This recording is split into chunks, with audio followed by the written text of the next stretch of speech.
પ્રદ્યુમન પાર્કમાંથી આવીને પછી અમારે જવાનું થયું ડીમાર્ટમાં. હું, મારી સિસ્ટર આરવ અને ધ્યાસ, આટલા લોકો અમે પહોંચી ગયા ડીમાર્ટમાં.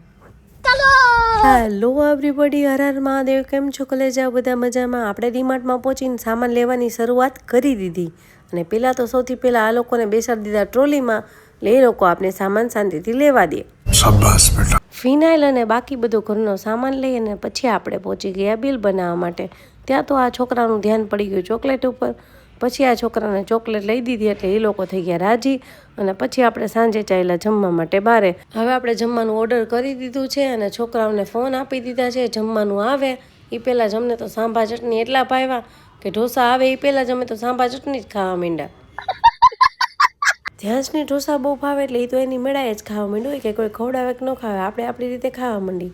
ઢોસા બધાએ ખાઈ લીધા અને સરસ મજાનું પેટે ભરાઈ ગયું છે. હવે આપણે જાય છીએ ઘરે અને મારા ધ્યાસભાઈ જો એના નાની ભેગા બેસી ગયા. એ કે હું મમ્મી તારા ભેગો નહીં બેસું, હું નાનીનો દીકરો છું. મેં કીધું કાંઈ વાંધો નહીં. અને પછી જો નાનીએ ઘરે જઈને એને પાક બનાવી દીધું. જો તમને મારા વિડીયો ગમતા હોય તો લાઇક, શેર, ફોલો, કોમેન્ટ કરી નાખજો. તો ચાલો મળીએ આપણે કાલે નેક્સ્ટ વિડીયોમાં.